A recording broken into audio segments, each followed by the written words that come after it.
Folks, welcome to the Crossing Swords podcast. I'm Maniac, and we got our usual suspects of our panel in here. We got Gatesy, 35, with his hair looking as gallant, as beautiful as ever, ready for the season. And we've got intern Vinny coming to you live from the fire hall. He's got the hot takes. He's rocking and rolling. Gents, what a time it is to be a Sabres fan. We'll get into all the great details. But puck drop just under 24 hours away now. Yeah, it's been nice. You know, the NHL season started a couple days ago. It's a little tease for us Sabres fans. We had to wait till Thursday, but we're one day away, and I just can't wait for it. Yeah, it's certainly more excited than I think we've been in a couple of years, and for good reason. It'll be a nice change to have a sporting event in Buffalo to look forward to more than once a week, and I'm looking forward to the emotional roller coaster the Sabres are going to take me on this season. Seriously, it is going to be a roller coaster, and let's get into it. By the way, Crossing Swords brought to you all season long by your place to buy a case, Outlet Liquor. And speaking of making deals, speaking of getting it done, there has been no end to that, but let's go to the most recent stuff. You wake up this morning, we didn't get yourself a gun. We got yourself a Granato extension. Gentlemen, I mean, this is something, again, whether it's GMKA or it's Granato, we like what we've seen for the last 2 years. They're respectful of the, the establishment that is the team. I think they brought a lot of integrity back to the Sabres in this short period of time. And so you like to keep them together, obviously. But curious your two thoughts on, obviously, extending Donnie Meatballs. Yeah, I mean, it's been something that I think fans have always wanted. You know, we've kind of had a head coach roulette now since Lindy Ruff's been gone. We've had as many names as we almost had years played for Sabres. And it's just something excited about. We have a coach that seems to be winning games. The team's kind of bought in on Granato. The fans love him. It's only up from here, I'm hoping. Yeah, GMKA got the extension just a couple weeks back. Granato gets extended today. Technically speaking, Rick Jeanneret also got extended today, if you guys paid attention to it. Was GMKA on that deal? I don't know. I think they've been handing out extensions like they're, just free. Like they just don't cost anything, which is great. I love that mindset. It's a very loose feeling. And I think that's part of the way that the team is going into the year. Is I don't think there's a lot of pressure on this team, but I think there's a lot of excitement and hope and confidence, which is refreshing. So I like the extension. Obviously, it's weird, like when you see other players or coaches in other sports get signed, like exactly how much money it's for and how long the term is. They just said, oh, yeah, we've given Donnie a multi-year extension. The details aren't important, which is fine. I'm fine with that. I don't need to know if it's a 17-year extension or a year-and-a-half long extension. I just like the vote of confidence. I'm sure he appreciates it too. Hopefully the results of that will be reflected in the team's performance this year.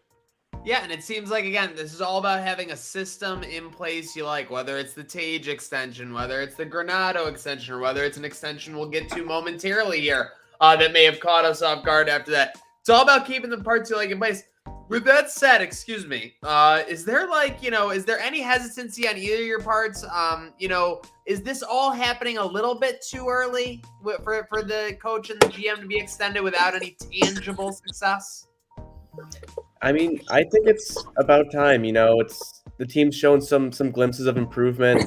We don't want to wait too long, and maybe the price goes up, and maybe the Bulls don't want to fork that kind of money over. But I think, at least from the fans' perspective, it's nice assurance. That's the last thing this team's had in the past decade is assurance of the future, and that we're going in the right direction. I believe with these two, I think we really are. Yeah, I think the past couple of summers, obviously like every 2 summers for the past several years, we've had one reporter or another say, sources have indicated to me that so-and-so's job is safe. And then within the next couple of months, they no longer are in that position. So I think more so than the sources saying that this person's job is safe, I think this is the powers that be actually telling us, no, this guy's job is quite literally safe. And we like his vision and we like his process. And I think that's something that, we forget a lot is coaches and GMs. They do need time to sort of put their plan in place. They have to reset the other guy's plan and then sort of instill their plan, their system, and their scheme. And I think for the first time in a while, we're maybe seeing that the Sabres are willing to give themselves that kind of time. Obviously, you don't know if it's really going to work. Obviously, we've seen bits and pieces of that success, but time really will tell. I don't think it's too early, though. I don't think it's premature to do this. The other extension that happened today, not the Rick Jeanneret one, I'm as big a Rick Jeanneret guy as they come. The other extension that happened today, I thought maybe a little bit premature, if I'm being honest. Mathias Samuelsson, 7-year contract. Interesting. You got to give GMKA credit, though. It's similar to when Drake dropped Charged Up and then back-to-back, like right into consent. He had Sabres fans on their heels today when he dropped this extension. He really did. Nobody was expecting this. Like, I woke up, I went to work, and somebody just texted in a group chat, I'm in the words Sammy. Now, that's confusing. My sister is named Sammy. My best friend's girlfriend is named Sammy. I thought it maybe meant Sam Reinhart. I thought Sammy Sosa somehow got into the Hall of Fame. Did the Bills reacquire Sammy Watkins? Yeah. Who knew? A million different things could have happened. I would have predicted all of those things. Something was happening with all of the other Sammys that I've heard of in my life before I predicted that Mathias Samuelsson was getting a 7-year-long extension. That came out of left field completely. I think it could pay off. It's very, very risky, high risk, high reward. But I think maybe I would have liked a little bit of time to cool down from the other extension, because this one to me maybe offset a little bit. I wasn't as huge of a fan of this one as a lot of people were, but it's this one more than a lot of other deals could prove me wrong quicker than most. Yeah, my worry-o-meter was not too high on Samuelsson this week of him not coming back, and this is a deal we look at in 3 or 4 years like this is a great deal for the Sabres, or this is one of the worst things they've done. Paying almost a little over $4 million a year for a stay-home defenseman is kind of top of the line dollar, and I mean, who knows where the league's at by then, but that's a risky move by Kevin, but they got their defenseman locked up, and they have their young D-core for the future too. Yeah, it's interesting. I saw some comps on Twitter today, and one of the comps was like Marco Scandella. And I was like, yeah, I don't really want Marco Scandella, that comp on this team for 7 years. But there were other comps that were more impressive. One of them was Jake McCabe. This contract for a Jake McCabe player, I would be pretty happy with. Just sort of looking at the couple of things Jake McCabe did with the Sabres, where he had a couple of his best seasons, especially, sort of late before he left to go to the Blackhawks. But this is risky. It's not really like money.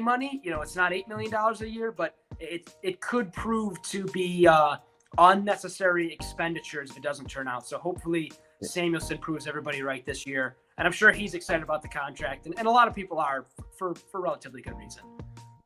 4 things now real quick. First off, Marco Scandella. Yep. He's 6'2", 211. I'm looking at Samuelsson right now. He's listed at 6'4", 227. That's a whole other beast of a man.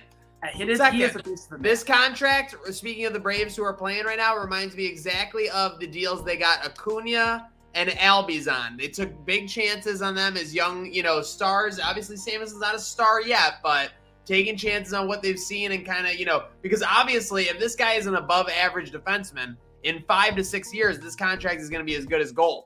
Legitimately, especially when you have to pay the Powers, especially when you have to pay the Dalins. And the third thing, so funny how you guys mentioned it. With Granato, we just got an extension. The details aren't important. Don't worry about those details. We got an extension. Samuelson, guess what the fuck we did? We got 7 years and 30 million, bitch. Like, literally wanted to get, like, all the details, like, in your face. And it's so different. And it's just so funny. Like, listen, hey, it wasn't obvious to everybody else. Like, a lot of the time the Sabres do things and it's, like, obvious, you know, whatever. But I didn't see one person mention that, but it was just very funny. That, like, you know, again, you have the contrast. You have an extension, then you have 7 years, $30 million. The news literally is nonstop for this Sabres team. So we'll get to it. We're minutes away from drafting our Sabres Fantasy Teams, where we'll pick members of the Sabres roster. We have a scoring system that we'll share with you, and we'll break it down for them. But, gents, we'll spend a couple minutes on Sabres Pup. But first, Kyle with a C. Jury was kind of out. It was down to him or Tuck. I think a lot of people had it at, like, you know what, minus 200, minus 300 for Okposo. I love it, and my take off the gate real quick is let's have Tuck focus on scoring and let's have Okposo focus on leading. I don't know what you guys think. Yeah, I think Okposo mentioned it in an interview he had about, you know, having a leader that is focused on being a leader, not kind of rushing it too quickly. Maybe that's something the Sabres done in the past with their previous captain.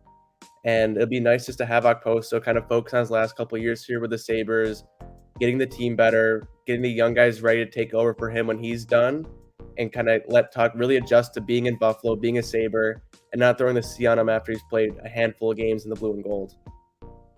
Yeah, that's a good point. I think a lot of people were quick to sort of jump on the Tuck train pretty quickly because he was sort of an encapsulating player. He was a marketable player. He seemed to be sort of the star that a lot of teams turn to when they name captains. And that's sort of, it was a bit premature, I think, to sort of, when he played like 10 games for us, we play Vegas and he scores an empty net goal and everybody's like, this guy's got to be the captain. I think that he don't get me wrong, like, he is a huge piece of this franchise, and I want him to continue to be that sort of community favorite, you know, just a personality that just fans cling to. But quite frankly, Kyle is the perfect person that you want to be a leader of a young team. Sabres have, I think it's the youngest team in the NHL, if not 25 bottom three. I mean, you want your veteran players sort of take these guys through the ropes. Let's say they start the season hot. You want a veteran who's been there before to say, hey, like, don't get too high on your horses here. Like, let's just sort of settle in and play our game. And if they go through a tough spell, if they go through a drought couple weeks where they struggle, you know, you want a guy who's been able to overcome that before and then sort of power through. And I mean, we don't need to mention the adversity he's faced in his own life. So who better for the players to turn to when they may be facing tough times than somebody who's faced tough times of their own and sort of beaten that adversity and overcome that. So I think he's the perfect fit for captain. I'm excited to see him with the C on his black and red jersey come the season. Love to hear that. Go ahead, Gatesy. Yeah, speaking of like talking, he's only been with the Sabres now for a little bit, and Okposo's been someone that's been in the locker room for so long. You want your captain to know each guy individually, and when things kind of hit the fan, which they probably will at some point, you need someone that can get the best out of every single guy, and that seems like something Kyle Okposo is doing and will continue to do. Absolutely. Now, speaking of leadership and speaking of getting it done, by the way, we are just 8 minutes away from Degenerate Danger Zone. No run first inning special, but coming up, we have our Sabres Fantasy Teams, the SFTs. Real quick, though, thoughts on the Sabres pup, Nikki? Is she going to get it done tomorrow on opening night? I think so. Big shoes to fill, but big shoes, the big paws to fill. The biggest paws, but I think Nikki might be able to pull it out. Look, I, like many people, was surprised. I was privy to the information that they were going to be getting a new Sabres dog like every year. I was privy to that information pretty insider info. I was privy to that information pretty early on. However, I didn't have like a confirmed like, oh yeah, that's definitely what's happening. And I didn't really know the timeline. Now, like obviously the timeline has passed, and we see now that it is probably our run with Rick was awesome, and Rick was the best. I love Rick to death. I feel pretty bad for the folks that bought a Rick jersey for $250, and then that's bad. Rick has now moved on to a pretty admirable job. Let me add that he's doing pretty awesome work. But I think that takes a little bit of the sparkle out of the Sabres pup idea, because we know that now we sort of go in with the expectation like Nikki's cool and all, but like gonna, this time next year we're gonna be, meeting, Yako or something. So it's just it takes a little bit of the grandeur out of it. But I mean, it's an adorable dog. I mean, not much you can complain about there. Great Instagram content. So, oh my God, the Instagram content writes itself. But speaking of content, speaking of getting it done, we have the Sabres fantasy team. So first off, let's set our draft order. We got myself, Gatesy, intern Vinny. Picking third will be. Looks like it's gonna be May. Okay, remove it off. Get it out of here. Get it out of here. Remove. And now we're down to 2. Picking first. So the person who doesn't get picked here is picking second. First pick goes to intern ? Exclamation point. Wow. Vinny. Okay, Insider so we got Vinny. Vinny. Casey. So, can I ask a question? Is Dwayne Dwayne getting our scraps here today? Is that what's happening? Nope, Dwayne's out. Dwayne's out. All right. Well, that means we have super teams now. Okay, yeah, well, we are gonna have better teams slightly. Real quick on the introduction of the rules. Now, again, this is all over the place. So again, we're gonna be reiterating these all years, but just so you get a feel for it. A goal is 2 points. An assist is 1 point. A game-winning goal, which has to be the last goal scored in a 1-goal win. No except is not scoring to go up 4-0 and then winning the game 4-3. That is 2 points. A fight, 1 point, and winning the first star, not the second star or the third star, is 2 points. So all season long, we will be accumulating these points from our Sabres fantasy team. The first pick is intern Vinny. Vinny, who do you got from this roster? We are going to pick 5 players each. Boy, I am in a very tough spot. I didn't really expect to be picking first. I thought I was going to be picking fourth, so I had my draft board planned out a little bit differently. But I'm going to go off of another extension that happened earlier this year, and I'm going to ride the pterodactyl train. I'm going to take Tage with the number 1 overall pick. Tage Thompson is a intern Vinny fantasy team member. I got to come up with a cool name. Like, can we just be interns? Like, is that what's happening? I guess the win turns if you win. Yeah, okay. I like that. Never know. Okay. What do you got, Gatesy? Who you got? Who you taking from this? I got to take my sweet boy Jeffrey Skinner at 2. The thing is, the Jeff Skinner pick was great because I think you're going to get a lot of game-winning goals there. Truthfully, yeah, a lot of insider info there. Statcast as well. I wanted so badly to take him first overall, but I couldn't bring myself to do it. I just felt that I knew he wasn't going to lead the team in points. So that's very fair, but he is going to lead the team in smiles.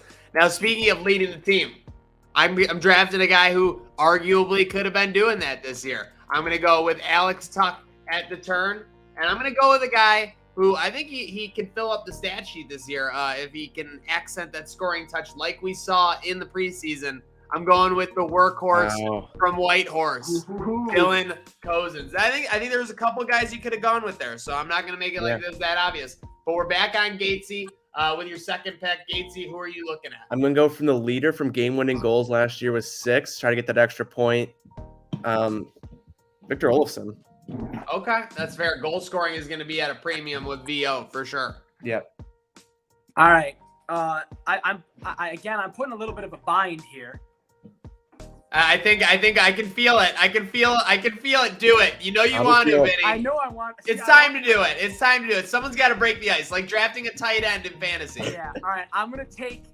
I really don't want to do this. Here he is. I'll take Owen Power with this. Let's go. You're gonna be looking great. Great. whew. That's now I'm sort of. Remember when he debuted against the Maple Leafs and stopped a 2-on-1 like it was a couple of children running it? I do. Now I want to do something, but I'm afraid it might not pan out as well as I'd like. But I mean, really, what are the stakes here? Like, I'm not going to get pelted with tomatoes during the last home game against the Winnipeg Jets. Like, it's just a fantasy thing. So I'm gonna take a little bit of a flyer here. I'm gonna take Jack Quinn with my next pick. Wow. That is a big time flyer. I like the pick for sure. It's a lot of upside there. We saw a goal in 2 games last year. So when he got called up, so there's definitely 20, 25 goal potential. And obviously, he'll probably be rocking that second, third, or fourth line. So there'll be a lot of opportunity. Yeah, currently on the second line. With my guy, I wasn't expecting him still to be here, but Rasmus Dahlin, my third pick. I think that's just I didn't want to go defense. I didn't want to go defense back to back. I just felt like I was putting myself in a little bit of a hole there. But that's what I really wanted to do. Oh, you didn't want to do it, huh? Ben, you didn't want to do it. I just didn't have the gumption to do it. You didn't have the gump. Yeah. Well, you boys. I'll tell you what. You put me in a pickle here because I feel like as far as points and as far as spotlight, that is the big 7 for the Sabres this year. And so now I got 2 straight picks. I am going to go with my first pick. You know what? Might as well. You know what? I'll do, my first pick is I want to give this guy dap. He finished the last year very strong, and it was because he finally got healthy. A lot of people argued for the first time all season. Yeah. I am going to go with Casey Middlestat for my first pick. I think that's the guy who could potentially put in, 20, 25 goals, and, maybe they'll be in big spots like we discussed. And then I'm not stalling at all, I promise, by just talking and doing this monologue. It has nothing to do with it. You know what? I'm basically I'm weighing the second youngest veteran versus the oldest veteran. I am gonna go with Kyle Okposo. Where in the sea, he has a resurgence type year. Scores 25 goals. I love it. I'll take Kyle Okposo. Good pick.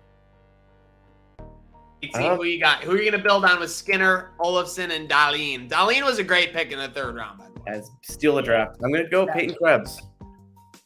That was okay. So I feel better because that was literally, like I said, that was who I was weighing to go between him and Okposo. Well, I guess I'll take another flyer with this pick. I'm gonna take JJ Peterka with this one. I might as well. I went with.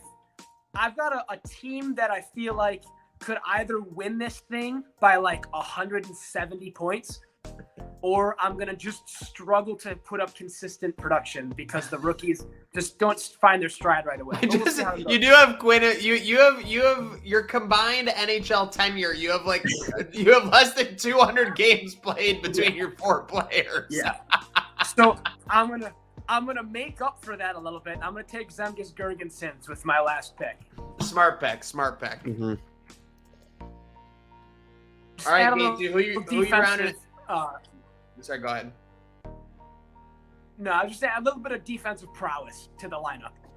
Hey, and who knows? Maybe scores a goal tomorrow night, plays some good defense, gets that first start. And we'll see. That's maybe gets in a fight, a couple of big point night. Gatesy, who are you going to round out your roster with here? Skinner. There's only one player. Yeah, there's only one player I can end my team with. Someone who he might not be in the lineup opening night, but he's someone that's consistently started the season off well. So if he can find his way onto the starting lineup in the first 2 weeks, I think he might be able to get me a goal. The best number 15 in Sabres history, Anders Bjork. I was going to take Bjork, you piece of crap. Okay. Can I make a trade? Sure. Are we allowed to make trades? What do you want to do? I would like to add the second best looking Vinny in Buffalo, Vinny Hinostroza, to my roster.